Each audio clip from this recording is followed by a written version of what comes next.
আমি সকালবেলা চাকরিতে চলে যাই, ওই মহিলা অন্য পুরুষের সাথে ঘরের ভেতরে কোনো খারাপ কাজে লিপ্ত, অনেকবার রেকর্ড করা হয়েছে। এখন তার সাথে সংসার করা যাবে কিনা? 4টি বাচ্চা আছে, কি করা উচিত? আল্লাহ মাফ করুক, এটা আজ মহামারীর আকার ধারণ করেছে। ভাইয়ের আমার, এই যে পরকিয়া, মহিলার কথা বলছেন আপনি, পুরুষরা কি সব দুধের দোয়া? এ ভাই হয়তো নিজে এই পরিস্থিতির শিকার, বা তিনি এই ঘটনা জানেন। ফেসবুকে এদিকে স্ত্রীকে বাসায় এসে বলতেছেন যে তোমাকে আল্লাহ তাআলা এত সুন্দর করে তৈরি করেছেন, দুনিয়াতে তোমার চেয়ে সুন্দর আর কেউ নেই। আর এদিকে ফেসবুকে যাইয়া কোন একটা মেয়ের আইডি পাইছেন, তো ইটিস পিটিস তার সাথে নক করা শুরু করছেন। এরকমগুলো আমাদের মধ্যে আছে না ভাই? ভাইরা আমার, পরিবারগুলো ভেঙে খান খান হয়ে যাচ্ছে, সংসারে অশান্তি শুরু হয়েছে। পরকিয়া এটা জোয়ারের মতো বাড়ছে। এই সবগুলো হচ্ছে এই জন্য জেনার পরিবেশ চতুর্দিক থেকে বিস্তার করা হচ্ছে, পর্দার বিধানকে লঙ্ঘন করা হচ্ছে। এটাই হলো এর একমাত্র কারণ।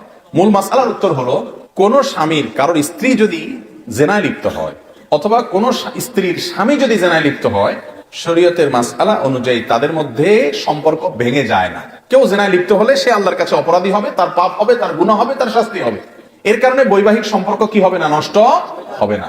তবে স্বামী বা স্ত্রী একজন জেনায় লিপ্ত হলে অন্যজনের উচিত তাকে জেনা থেকে সরায় আনার জন্য আপ্রাণ চেষ্টা করা। যদি তাতে কাজ না হয়, শাসন করা। তাতেও কাজ না হয়, মুরব্বীদের কাছে বিচার দিয়ে সমাধান চাওয়া। তাতেও যদি কাজ না হয়, তাহলে সেক্ষেত্রে তিনি চাইলে তার সাথে সম্পর্ক ছেদ করতে পারেন। একটা তালাক দিলেন, যদি তাদের সংশোধন হয় ভালো কথা, না হলে পরে আরেকটা তালাক দিলেন, তাতেও হয় না, ফাইনাল চূড়ান্ত তৃতীয় তালাক দিলেন, সম্পর্ক আর রাখলেন না। এই সুযোগ তার আছে।